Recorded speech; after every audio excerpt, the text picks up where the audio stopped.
Leonardo Curcio en Fórmula. Concluye el día con la información más relevante, el análisis en la voz de los expertos y la agenda informativa del día siguiente.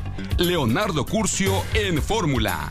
¡Comenzamos! Leonardo Curcio en Fórmula. Gran cariño al auditorio de Telefórmula, que en estos momentos se enlaza con los trabajos de esta emisión. Le agradezco mucho su compañía, quienes siguen a través de la radio y, por supuesto, la televisión. Fíjense que el presidente de los Estados Unidos, Joe Biden, va llegando de Asia.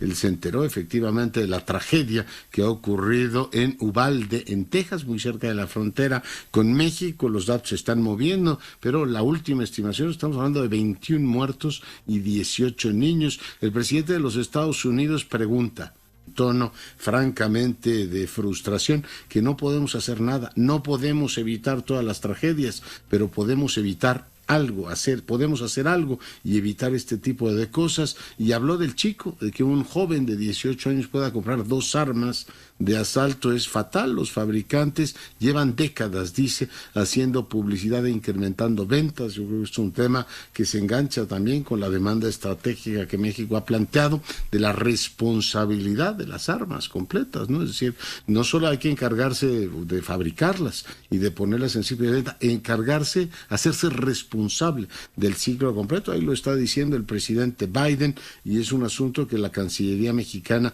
ha llevado. Dice, bueno, pues me entero de esta tragedia, 13,765 por más señas. Esto dijo el presidente. Vamos a llenar con los médicos mexicanos hasta donde se pueda. Como sabemos que no vamos a tener, desgraciadamente, todos los especialistas que requerimos, sobre todo en la montaña de Guerrero, aquí lo vamos a poder constatar porque vamos a ver cuántas plazas se ocuparon. Bueno, pues eso dijo el presidente y vamos a ver si funcionan. Ya hay quejas de que la plataforma no funciona. Supongo que se armonizará en las próximas horas. Tras efectivamente 6 horas de hacerle la vida imposible a los viajeros en el Aeropuerto Internacional de México, taxistas levantaron el bloqueo, acordaron con la autoridad, pues vaya usted a saber qué, pero no quieren que haya los famosos taxis de plataforma. Y uno se pregunta, oiga, ¿y los usuarios no contamos? ¿Nos van a preguntar a nosotros qué opinamos? En fin, ahí está el tema. Muere Raúl Esquivel, el jefe Vulcano, a los 77 años de edad, un ejemplo de servicio público en esta capital, una capital que recibe con beneplácito el anuncio que será la próxima sede del Tianguis Turístico. Después, Acapulco entregará la estafeta a la capital y bueno, pues a partir de ahí vendrá pues, todo un proceso de adaptación, un proceso de reconfiguración de una ciudad que tiene sin duda esta vocación turística y tendrá que aprovechar esta enorme oportunidad de ser por primera vez en la historia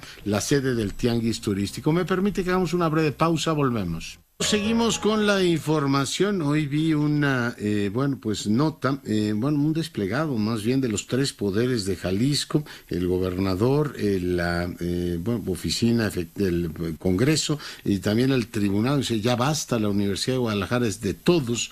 Y bueno, pues en un duro tono dice que no es un partido político que lucha por el poder. La Universidad de Guadalajara debe ser pues patrimonio de todos. Ya basta, ¿no? En términos muy duros se expresan efectivamente estos 3 poderes de Jalisco sobre la situación en la vida. Una tensión fuerte con la Universidad de Guadalajara, pero hoy un manifiesto, yo lo vi en varios periódicos publicados en la Ciudad de México. Y bueno, pues es interesante ver un dato de la encuesta que acaba de publicar el INEGI, que es información pues muy reciente, salida del horno, sobre el porcentaje de satisfacción que la gente tiene con los servicios públicos. Ojo con este tema. ¿Sabe cuál es el primero? Lo digo también por si hay tentaciones, o en Jalisco, o en México, o en cualquier lado, con meterse con las universidades. El 83% de la gente está satisfecha, 83% con la educación pública universitaria. O sea, las universidades de nuestro país gozan de enorme prestigio. En este caso, el servicio de energía eléctrica tiene 75%, se contrajo un poquito respecto al 2019, que es la comparación que tenemos, pero en cuestiones médicas, por ejemplo, el servicio del INSABI, el 54% de la gente está satisfecha, el resto no. En el caso del IMSS estamos hablando del 52% que se declara satisfecho, y el ISSSTE baja un poquito, baja 51.8, estadísticamente no es apreciable, pero sí hay un amplio margen de mejora en los servicios públicos de salud en el país en general. Le digo, INSABI, IMSS e ISSSTE aparecen efectivamente lejos, muy lejos de los niveles de satisfacción que dan otros servicios, como le decía, las universidades y el servicio de energía eléctrica. Incluso la educación pública obligatoria tiene 71% de aprobación. Hoy se habló con amplitud del tema de salud en la mañanera. Sara Pablo, te saludo. ¿Cómo estás, Leonardo? Sí, muy buenas noches. Y es que, como lo habían anunciado, pues el gobierno federal inició esta Jornada Nacional de Reclutamiento y Contratación para Médicas y Médicos Especialistas, que contempla 13,765 vacantes en los distintos sistemas de salud que ya mencionabas. El Estado de México y Chiapas son las entidades que concentran mayor número de plazas, con poco más de 1,640 cada una. 705 hay en Chiapas, 781 en Michoacán, y con más de 500 vacantes se ubican, por ejemplo, Oaxaca, Guerrero, Tamaulipas y Durango. Esta convocatoria pues estará abierta hasta el viernes 3 de junio y el 7 se van a dar a conocer los resultados y se hará la invitación a los postulantes. Los interesados pueden registrarse en la página médicosespecialistas.gov.mx, y bueno, pues decir que el presidente López Obrador dijo que antes de la contratación a médicos cubanos se dará prioridad justamente a los mexicanos. Fue el director del Seguro Social, Zoe Robledo, quien explicó que las vacantes son para 23 especialidades, entre ellas medicina interna, urgencias, médico-quirúrgicas, ginecología, pediatría, anestesiología y cirugía general, y las plazas se encuentran en el Seguro Social, en el ISSSTE, en Pemex, en los institutos nacionales de salud y en los gobiernos estatales que agregaron sus vacantes a través del INSABI. Esto dijo Zoe Robledo, el director del Seguro Social. De una convocatoria abierta para la contratación inmediata con sueldos atractivos para los médicos especialistas que decidan prestar sus servicios, su conocimiento, ahí en donde más son necesarios, en zonas remotas, en zonas de alta marginación y pobreza de nuestro país, pero también en ciudades donde hay plazas, turnos que han sido históricamente de difícil cobertura. Y bueno, pues el presidente López Obrador también calificó de una vileza que se critique justamente la contratación de estos 500 médicos cubanos, que se va a dar pues hasta después de que se agoten las posibilidades con los médicos y médicas de México. Es una vileza el que por cuestiones políticas, ideológicas, por conservadurismo, por una forma retrógrada de pensar, se descalifique. Y el derecho a la salud pues es un derecho humano, y es porque hay en Cuba médicos muy buenos, especialistas, y si hay médicos de Estados Unidos con esas características, los contratamos, y si los hay en Francia, necesitamos que en todos los pueblos haya médicos. Pues ahí lo que se dijo esta mañana, y entonces hasta el 3 de junio estará abierta esta convocatoria, Leonardo. Oye, pregunta, ¿cuánto les van a pagar? Entiendo que son todos especialistas, no son médicos generales, ¿verdad? Todos son especialistas en este caso. No se ha determinado, se dijo que una vez que se asignen las plazas se va a dar a conocer. Entiendo que cuando ya se registran los médicos, pues entrarán en este proceso de selección, y se dijo que bueno, pues van a ser buenos salarios. Veremos cuánto les ofrecen, porque entiendo pues que son también salarios distintos. Oye, y bueno, lo de retrógrada, no te pido que tú me digas nada. La encuesta de Buen Día, el día de ayer, publicada en el Universal, que le da una enorme popularidad al presidente y valora mucho su austeridad. La mayoría considera que las ideas retrógradas las tiene él, no necesariamente los otros. Pero bueno, eso es lo que opina, eso es lo que reflejan las encuestas. Igual que opina que la gente quiere mucho al presidente, pero sí tiene algunas ideas, como esto de la defensa de Cuba, sí, que para la mayoría son retrógradas. Pero te quería preguntar una cosa. Hoy se publicó el ingreso del presidente y es básicamente sus salarios. No había dicho hace algunas semanas, incluso recuerdo la expresión y lo dijo con enorme simpatía, que se había rayado porque había vendido alrededor de 300,000 ejemplares de su libro, y me parece haber oído que se había hablado de 3 millones, ¿no? No sé si eso se computa como un ingreso para el presidente, lo está donando a una fundación. ¿Me puedes recordar ese episodio, Sara? Sí, bueno, pues sí, en efecto, hoy se presentó esta declaración del presidente López Obrador. Básicamente es lo mismo que gana, son 61,317 pesos más con respecto al año pasado, en total 1,628,717 pesos. Y sí, el presidente no reporta ningún ingreso extra, ni por actividad comercial, empresarial, por otro concepto, tampoco por enajenación de bienes. Cuentas bancarias reporta tres, Afirme, bueno, Iván una que Norte, tiene ¿no? que ver, afirma Ibanorte, y la pensión, la Afore en pensioniste, pero tampoco se especifican estos montos. Y sí, el presidente en su momento pues dijo que le iba bien con la venta de este libro que se publicó el año pasado. Sin embargo, bueno, pues no se dice nada en esta declaración. El presidente decía entonces que le daban aproximadamente el 12% de cada libro vendido. Entonces, pues por ahí él hacía un cálculo de 3 millones. Sin embargo, también decía, en algún momento dijo que ese dinero podría donarlo, que iba a ver qué hacía con esos recursos, y bueno, pues ahora por lo pronto no se reporta en esta declaración patrimonial. Ya, sí, 3 millones de pesos, digo, como regalía. No son 300,000, son 200,000 copias las que había anunciado efectivamente por el libro, por el, ¿cómo se llama? La mitad del camino, ¿no? Se llama su último libro. A la mitad Y del bueno, camino. pues, ¿no? Y había otros que efectivamente, bueno, se han vendido bien, ¿no? El presidente es un autor de muchísimo éxito, pero no se reportan entonces ni estos 3 millones, ni las ganancias que pudo haber tenido efectivamente por otras vías, aunque creo que no hace otra cosa, ¿no? No tiene otros ingresos salvo sus libros, Sara. Así es, salvo los libros, bueno, pues lo único que se reporta pues es su actividad como presidente de la República. No sé si haya hecho alguna donación y entonces por eso no lo está reportando. Habría que preguntar. Seguramente mañana comentará el tema, porque bueno, pues se los comentó en marzo, veo 16 de marzo, fue el comentario y la expresión esta de me rayé con los 3 millones, así es que bueno, pues los tendrá que declarar, o a lo mejor los donó, yo no sé si a su familia, a su partido o a alguna fundación, pero seguramente de eso se hablará. Mi querida Sara, ¿algún apunte más? No, Leonardo, nada más decir que estamos pendientes todavía de qué va a pasar con la Cumbre de las Américas, si va a asistir o no el presidente de la República. Prácticamente pues todos los días se le ha preguntado, ya sea de manera informal, digamos, fuera del micrófono, o directamente. Sin embargo, dijo el presidente pues que ya mañana iba a darle información. Ya mañana, sí, porque el lunes nos había dicho, y bueno, estaba el tema de si invitaban a todos o no. Bueno, pues pendientes y nos lo cuenta, Sara, gracias. Claro que sí, buenas noches.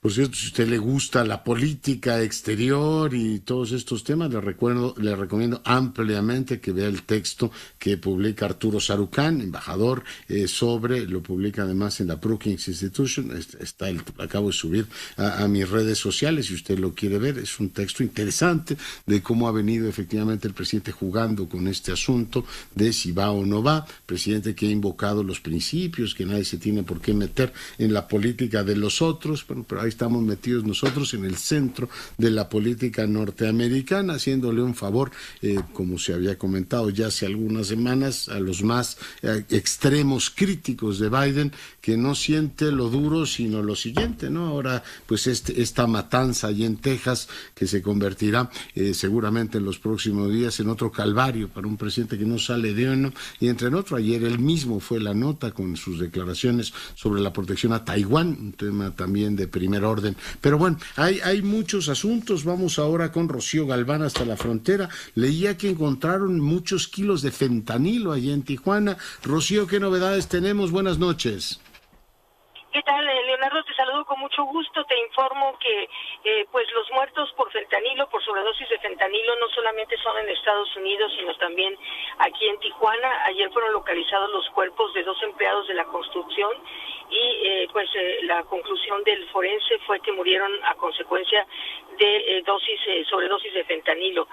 Como tú sabes, es una droga muy, muy peligrosa y bueno, pues está en circulación en las calles de Tijuana, mientras que pues elementos del ejército y de la policía localizaron en una vivienda pues habilitado un laboratorio de fentanilo.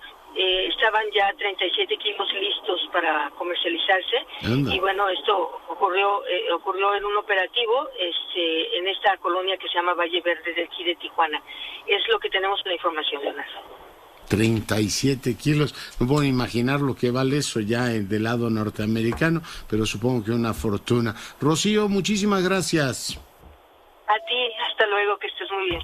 Cuídate. Y bueno, pues ahí está el asunto. Fíjese que la Alianza pide que paren la campaña de los presidenciables. En un momento más volveremos sobre este tema. Hoy los dirigentes de los partidos que están sintiendo que las encuestas no les favorecen, también endurecen el tono, porque ahí están las cifras, ¿no? Estamos entre el 4-2 y el 5-1, ¿no? ¿Cuántos ganará Morena? Se han endurecido el tono precisamente los dirigentes de los principales partidos de oposición, el PRI, PAN y el PRD. Un momento más nos ocupamos de eso. Ahora saludo a mi compañera Edna Jaime. Mi querida Edna, ¿cómo estás? Hola, Leonardo. Me da muchísimo gusto verte, como todos los martes. A mí más a ti. ¿De qué vamos a platicar el día de hoy? Pues quisiera hablar de injusticias, Leonardo. Fíjate que estoy bien impresionada de lo que está haciendo el ministro presidente de la Corte.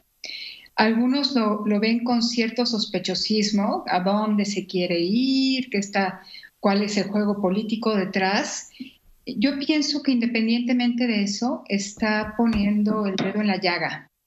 El ministro Saldívar, desde que hizo su visita a Santa Marta, a Catitla, y me parece que está posicionando un tema que solemos olvidar, Leonardo, que nuestro sistema de justicia penal encarcela a inocentes y que tiene tras las rejas a muchas personas que todavía no están sentenciadas,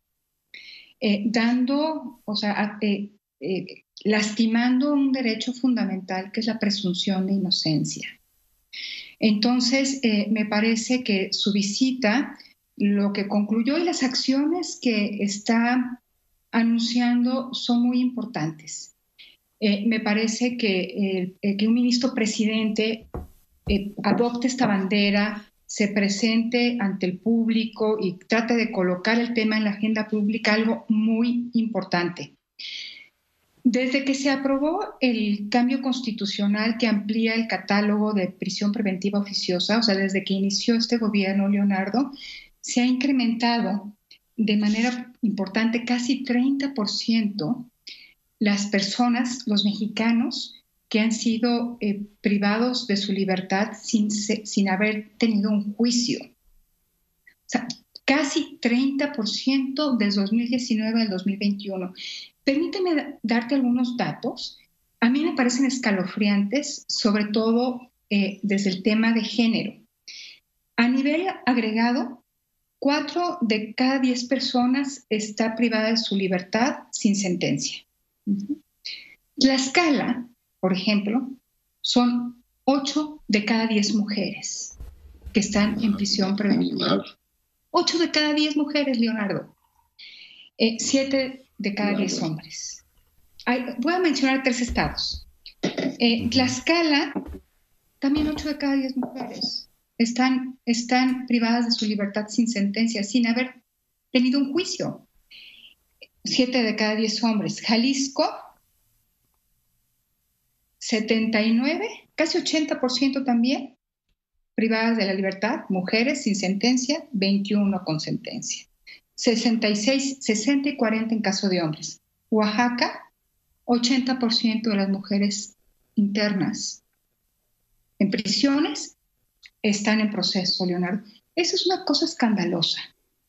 Pues sí lo es. Ha estado ahí, Leonardo, pero pues solamente a partir de que el ministro presidente sale con el tema, lo volteamos a ver. Nosotros, tú sabes que en México Evalúa hemos trabajado por mucho tiempo estos temas. Mi colega Cristel Rosales sacó un artículo muy bueno al respecto en Animal Político. Entonces, me parece que es una situación que no se puede sostener. Independientemente de la prisión preventiva, tenemos muchos mexicanos con sentencia que son inocentes. No te puedo decir cuántos, Leonardo, pero son más de 1, 2 o 3. Son falsos positivos que no se dieron por algún accidente. Es el sistema el que sigue sentenciando a personas inocentes. Esto lo sé, y ahorita voy a juntar dos temas, porque pues conocemos de casos, ¿no? Desde el que se filmó Presunto Culpable, estos casos que han querido llamar nuestra atención. Conocí de un caso reciente, se llama un documental El Potro, que hizo Renace San Luis Potosí, Leonardo. Está bien interesante porque Renace San Luis Potosí es una organización que se dedica a atender a personas en prisión y les brinda asesoría jurídica, abogados, han logrado sacar a algunas personas inocentes. Les recomiendo el documental Renace San Luis. Es impresionante cómo por el apodo del Potro esta persona fue encarcelada y recibió una sentencia. El tema donde quería llegar con estas dos, prisión preventiva, inocentes encarcelados, es ¿qué hacemos, Leonardo? Quien dirige Renace San Luis Potosí ha propuesto que haya una sanción monetaria, que hagamos como un proceso de resultado hacia atrás y veamos quiénes fueron los responsables, quiénes intervinieron en un proceso, Leonardo, donde se encarceló a un inocente, donde se dictó prisión preventiva a una persona que justificada que no logró argumentarlo de manera suficiente. En fin, todos estos errores en el proceso penal, corregirlos a través pues, de alguna sanción. Que quien está involucrado en la justicia sepa que está siendo observado y que si mete la pata, que si encarcela al Potro por su apodo, pues va a tener una consecuencia. Entonces se propone una sanción económica, un día de salario mínimo por el tiempo que estas personas estén encarceladas injustificadamente. Quien dirige Renace San Luis Potosí, José Mario de la Garza, presentó la iniciativa en el Estado, pero el ministro Saldívar también ha hablado de que el Consejo de la Judicatura, que tiene funciones disciplinarias, se haga cargo también de aquellos jueces que hayan tomado decisiones equivocadas, Leonardo, por ligereza o por otras razones. Inclusive puede haber corrupción. Entonces, me parece bien importante el rol que los consejos de la judicatura pueden fungir porque tienen este rol de vigilancia. No quiero de ninguna manera que se entrometan o como dar licencia para que atenten contra la independencia judicial, pero sí es un órgano que revisa. Y como órgano que revisa y que tiene este régimen de disciplina, sí debe ser llamado a ver aquellos casos que sean prisión preventiva de esta manera y poder trabajar y sancionar, Leonardo. No soy nada punitivista, pero no veo alternativa porque si no vamos a seguir pues reciclando estos casos, estas conductas. Entonces pensando que puede cambiar conductas, hacer más responsable a un operador de la justicia, pues quizá que sí reciba pues algún tipo de sanción, señalamiento. Sí, alguna sanción, algo tiene que ocurrir. Digo, tener ahí 80% esperando sentencia es bueno, y sin límite, ¿no? También habría que explorar efectivamente que hubiese un límite. ¿Cuánto tiempo puedes tener una persona detenida sin que se meta en la justicia? Son muchos temas, mi querida Edna, que te agradezco mucho que comentes el día de hoy con nuestro auditorio. Te mando 1000 abrazos. Yo también a ti. Muchos abrazos y muy buenas noches. Cuídate. Y vamos ahora con Irene Tello. Fíjese que Impunidad Cero, que ella dirige, y Gire dieron a conocer hoy un informe también terrible, ¿eh? La muerte materna aumentó 38% de 2019 a 2020 en total impunidad. Irene, muy buenas noches. Estimado Leonardo, ¿cómo estás? Muy buenas noches. ¿Por qué no nos cuentas cuáles son sus principales hallazgos, Irene? Pues mira, nos unimos entre Gira e Impunidad Cero para analizar el tema de cómo está la incidencia de violencia obstétrica y muerte materna en el país y qué pasa con estos casos, a qué autoridades se acude y cómo se le da solución. La verdad es que tenemos unos datos bastante preocupantes, como acabas de mencionar, el tema de muerte materna ha aumentado muchísimo en el país de un año a otro, aunque uno de los objetivos del milenio de las Naciones Unidas es que bajemos el tema de funciones maternas a 22% por cada 100,000 niños nacidos. De 2019 a 2020 pasamos a 46 defunciones. Sí creo que es muy importante aquí mencionar que una mujer que está embarazada no es una enfermedad, es una cosa que tendría que atenderse de manera natural y de manera, pues, con los procedimientos adecuados en cualquier institución de salud, ya sea pública o privada. Otro tema que también nos encontramos es 3 de cada 10 mujeres que tuvieron un parto en este país dijeron ser víctimas de violencia obstétrica. Estas pueden ser violencias físicas, como puede ser una cesárea injustificada, que se les otorgue algún medicamento sin que se les explique cuáles son los procedimientos, el tema de esterilización forzada, que también es un tema presente en el país, o el tema como el maltrato que pueden presentar algunos de los personales del sistema de salud en el país. Pero ya cuando preguntamos a las instituciones que se encargan de dar seguimiento a estos casos, como son los órganos internos de control de cada una de las dependencias de salud, tanto estatales como federales, el tema de las comisiones locales de derechos humanos y la federal, el tema de la CONAMED, tan solo para poner un ejemplo, la Comisión Nacional de Derechos Humanos tardó en promedio entre 1 y 2 años entre el registro de la queja de violencia obstétrica hasta la emisión de una recomendación. Y ya cuando revisamos y les preguntamos qué ha pasado con estas recomendaciones, únicamente 15% de estas recomendaciones se encontraba cumplido en su totalidad. Entonces sí, lo que queremos hablar con este informe es la impunidad estructural que hay en todo el sistema. La falta de servicios de salud para que estas mujeres puedan llevar su embarazo y su parto de manera adecuada y que cuando ocurran estas violencias tengan los mecanismos para acudir ante distintas instituciones y que no se les ignore las violencias de las cuales fueron víctimas para evitar que otras mujeres sean víctimas de violencia obstétrica y muerte materna. Ya. Oye, pues sí, es muy duro y ahí están las cifras. El informe supongo que ya está disponible, Irene. Ya está disponible, lo pueden consultar en justiciaolvidada.gire.org.mx y pues la verdad creo que en estos momentos que estamos hablando tanto del tema de violencia de género, tenemos que voltear también este otro tipo de violencia. Otra de las cosas que nos faltó mucho en el informe es que estas instituciones ni siquiera desagregan los datos para saber la edad de las víctimas, si son personas con discapacidad, si pertenecen a una comunidad indígena, y pues creo que sí es momento de hablar que la violencia no nos afecta igual a todas las mujeres en el país. Y si no tenemos estos datos, para poner una metáfora, es como si tuviéramos una casa con una tubería que no está funcionando y no sabemos dónde no está funcionando. Entonces sí creo que es muy importante voltear a ver este tema y voltear a ver qué es lo que están haciendo las instituciones para evitar el tema de violencia obstétrica y muerte materna en el país. Sí, efectivamente, ahí está el dato. Y bueno, pues hace un ratito veíamos la encuesta esta sobre calidad de los servicios y la mitad está satisfecha con los servicios de salud. En general traemos ahí un problema estructural que termina efectivamente en una forma de impunidad, porque finalmente, perdón por la redundancia, mueren mujeres, Irene. Completamente. Yo creo que también es un tema de que tenemos que educar a las mujeres para que sepan cuáles son sus derechos al acceder a un servicio de salud, ya sea público o privado en este país, y que conozcan cuáles son los mecanismos a su disposición, ya sea acudir a un órgano interno de control para poner una queja administrativa, ir a la CONAMED, ir a una Comisión Nacional de Derechos Humanos.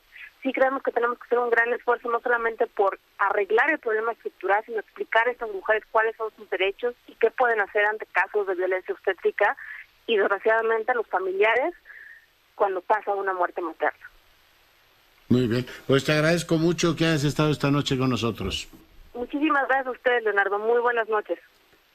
la doctora Irene Tello, la directora de Impunidad Cero. En este caso hacen este estudio con Gire y ahí están efectivamente los hallazgos. Hoy veo también una carta de periodistas y profesores del CIDE quejándose del nombramiento. Dice: el viernes 13 de mayo, en un acto sin motivación, la doctora Grisel Salazar fue destituida como coordinadora del programa de periodismo del CIDE. Esta destitución se dio sin argumento y pese a la doctora había cumplido con sus obligaciones al frente del programa. Pausa. Volvemos. Hoy siguen, por supuesto, las reacciones al asesinato de Monzón, un activista más que ha caído en este país, un país en el que lamentablemente mueren asesinados más de 2.500 personas y no logramos bajar, a pesar del maquillaje y las acrobacias que hacen con las estadísticas, esta fatalidad. Les recuerdo que traemos, en términos estadísticos, 1.000 personas muertas más, homicidios, cada mes que las que teníamos en 2015. Por tanto,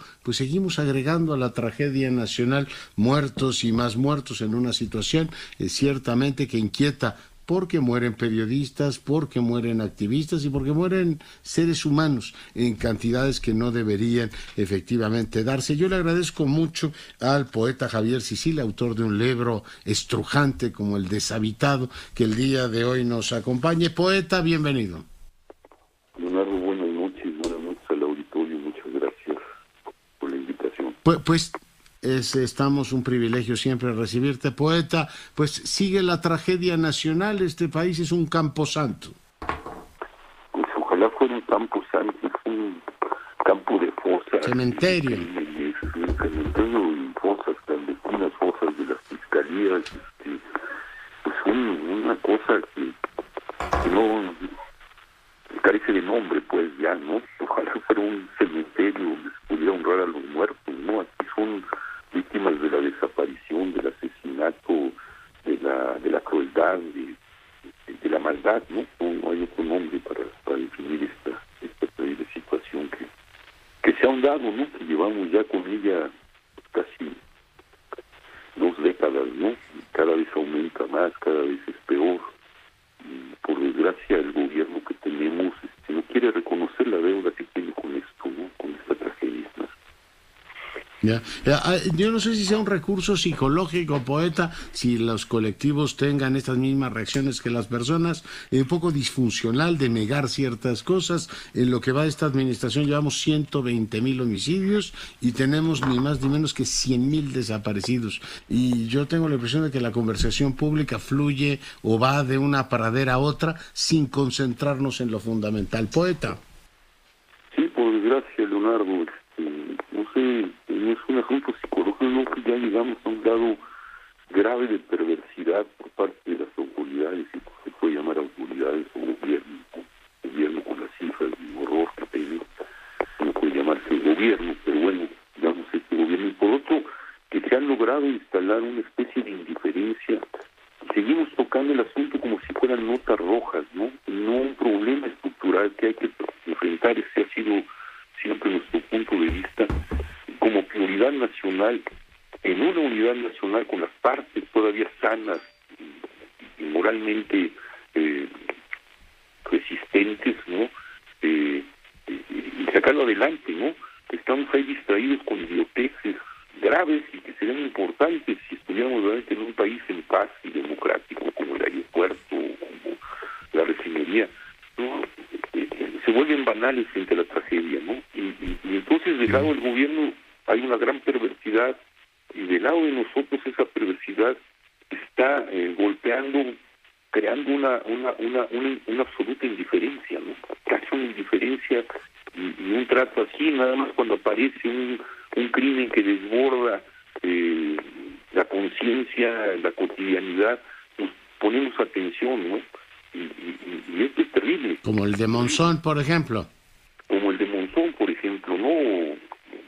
O muchos de los periodistas que se asesinan y toman el lugar público que merecerían todos, y entonces ahí se focaliza la cosa y eso no ayuda, ¿no? Digo, es importante visibilizar, pero hay que visibilizar todo. Y esta visibilización de todo es de visibilizar la corrupción estructural que nos está llevando a este asunto, las colusiones de los partidos, las colusiones del gobierno con el crimen organizado. organizado, ¿no?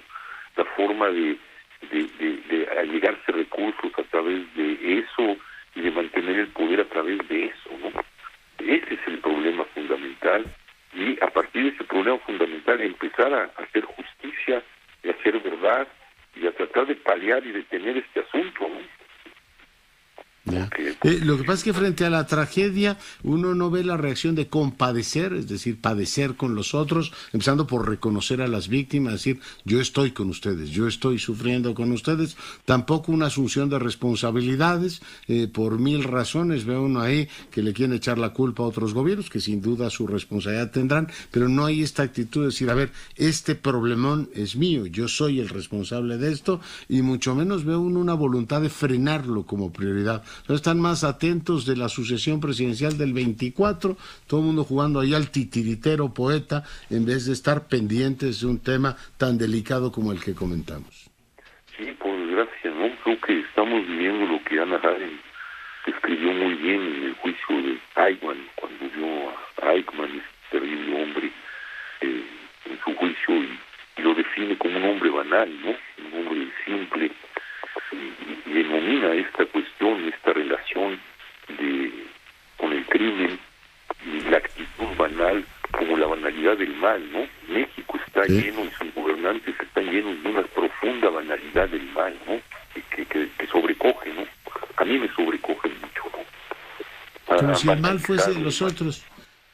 Y sí, cuando le ves las caras a los delincuentes, la mayoría, ahora mismo le estoy viendo la cara a este joven que protagonizó la matanza horrenda esta de Texas, y pues son jovencitos, yo no sé si la expresión dejado de la mano de Dios, pero jovencitos como los que ve uno en cualquier calle, poeta. Sí, en cualquier calle uno se los encuentra, ¿no? Diariamente. Es una gran corrupción moral y una gran responsabilidad por parte de las autoridades y de los gobiernos, que deben de ser pedagogos de la nación, ¿no? Allí en el gobierno está la pedagogía de una buena nación. Y este gobierno no quiere reconocerlo, ¿no? Y si se le olvida que los crímenes desde la época de Calderón hasta ahorita, y los que vienen desde el 68, ¿no? Y demás, son crímenes de Estado, y quien toma la jefatura del Estado es responsable de todo eso, más de los suyos, ¿no? No puede estar culpando al pasado. Él mismo, el presidente, me molesta, discúlpame, Leonardo, decirle presidente, ¿no? Fueron los acuerdos, ¿no? Con las víctimas. Vamos a hacer como prioridad este asunto, vamos a hacer verdad, vamos a hacer justicia, vamos a iluminar la realidad y transitar a un Estado verdaderamente de derecho y democrático. Y lo único que ha hecho es traicionar y culpar al pasado de lo que él asumió, ¿no? Como responsabilidad. Y si el pasado es culpable, pues vamos a hacer verdad, ¿no? Es lo que estamos reclamando, y que comparezcan frente a esa verdad. Pero no puede estar haciendo y jugando como está jugando, ¿no? Y es cruel, es perverso, la historia lo va a juzgar muy mal, ¿no? Como a todos los anteriores, ¿no? Por desgracia, pero eso no consuela, ¿no? Consolaría realmente que tuviéramos una responsabilidad todos, y decir, así ya no, así no hay democracia, así no hay nada, así no hay ninguna transformación, ningún camino de sentido, ¿no? Ya, pues así están las cosas. Además, opino que hay que leer a Javier Sicilia, que le agradezco mucho que haya estado esta noche con nosotros. Poeta, hasta la próxima. Un gran abrazo y muchas gracias. Hasta luego. Gracias.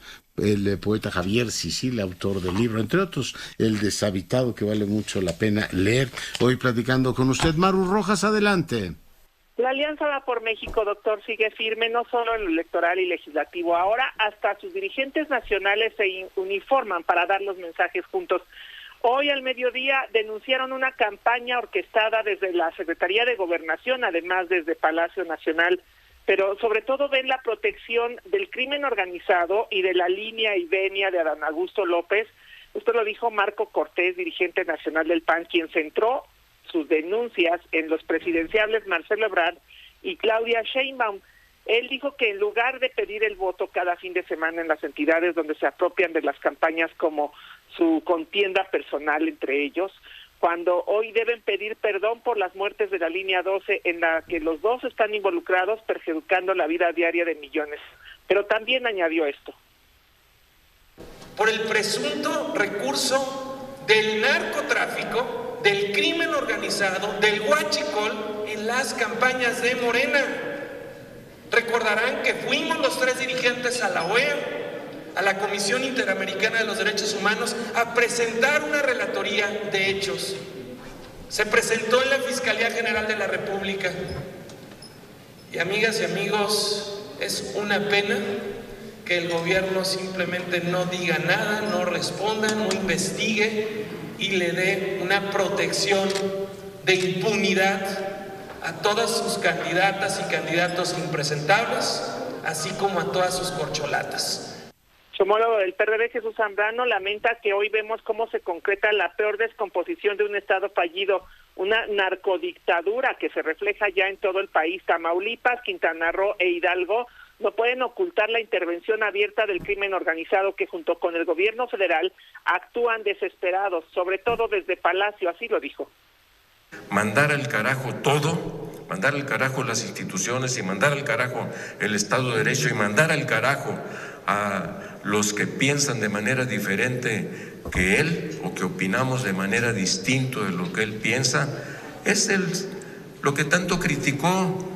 Acuérdense del dicho aquel de Salinas, ni los veo ni los oigo. Pues es el Salinas de Morena, aunque lo haya criticado toda la vida. Eso es López Obrador en el momento actual, un déspota. Y no ilustrado precisamente, no estamos en el despotismo ilustrado, sino el despotismo ignorante.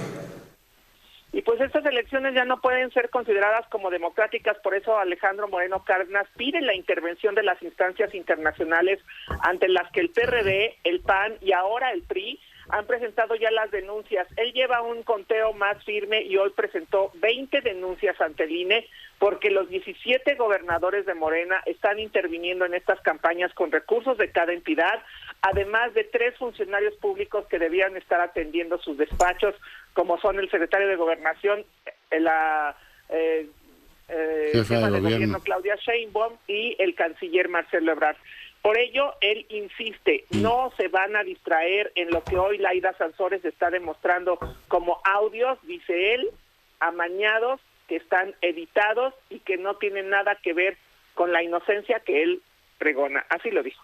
Entonces no lo podemos permitir, Maru, no podemos permitir que estos de Morena violen sistemáticamente la ley. Vamos a una dictadura, hay que alzar la voz en este país, no nos podemos quedar callados, tenemos que denunciarlos y lo hacen todos los días, sistemáticamente.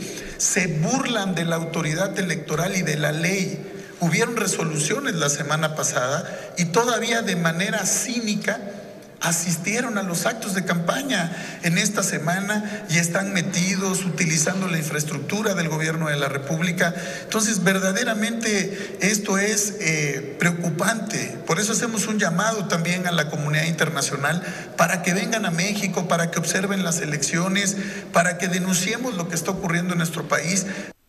El respaldo total es al Instituto Nacional Electoral, a quienes confían podrá salvar estas irregularidades del proceso electoral, y en los electores, que son los que tienen la decisión en las urnas, doctor. Muchas gracias, Maru, por el reporte. Buenas noches.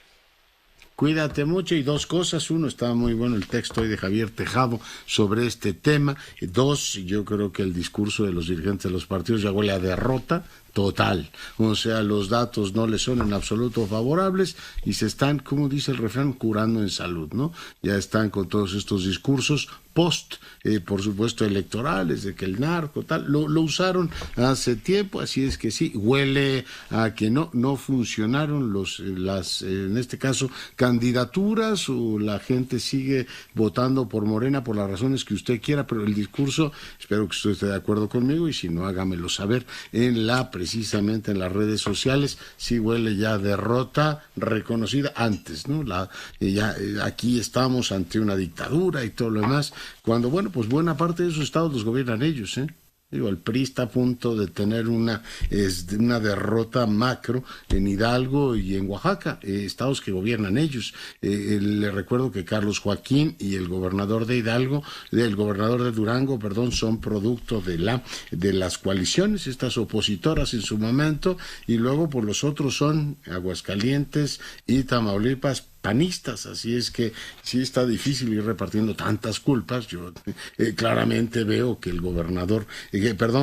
gobierno federal se ha portado muy mal. Ahora con la revocación de mandato demostró que no tiene límites, que están dispuestos a hacer lo que sea y violar todas las normas y movilizarse.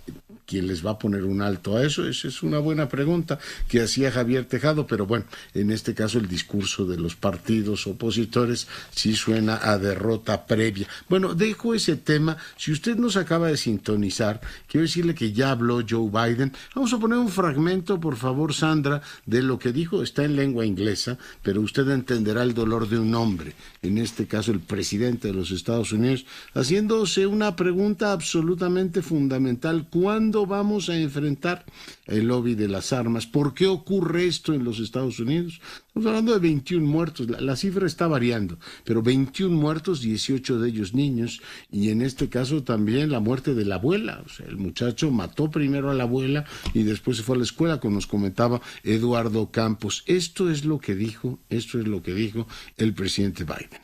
Fellow Americans,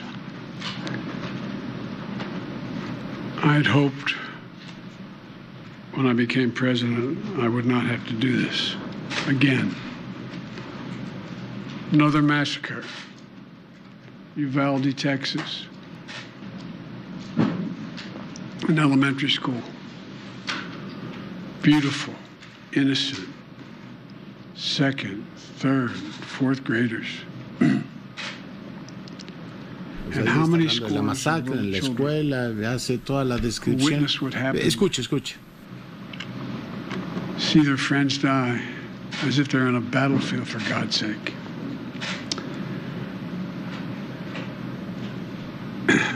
They'll live with it the rest of their lives.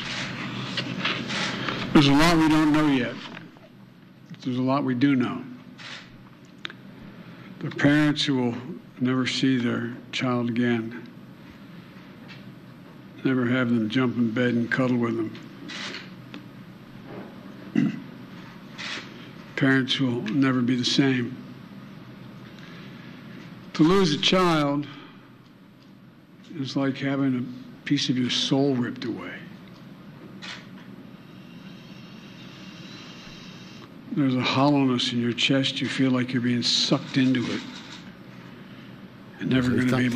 La forma en que habla el presidente de los Estados Unidos al llegar del viaje efectivamente de Japón, una dureza enorme. Dice: ¿cuándo vamos a enfrentar a este lobby? Veremos la reacción. Si es la misma que ha ocurrido con otras matanzas, pues durará 2 semanas la indignación y se irá borrando. Oiga, hoy Le Monde, el vespertino de París, abría con una historia de una investigación sobre los archivos policiales de Xinjiang, esto en China. Resulta que un hacker se metió a los servicios de la policía y abrió pues miles de documentos que permiten ver la forma. Hay un montón de fotos también ahí de cómo seguían a los uigures y la represión en contra de ellas. Una exhibición, una especie de Wikileaks, en este caso a la China, que queda pues a la vista de todos, la forma en que persiguen a esa minoría allá en China. Con esto nos vamos. Yo soy Leonardo Curcio. A nombre de todo el equipo le agradezco su compañía. Cuídese y sea rabiosamente feliz. Se lo merece.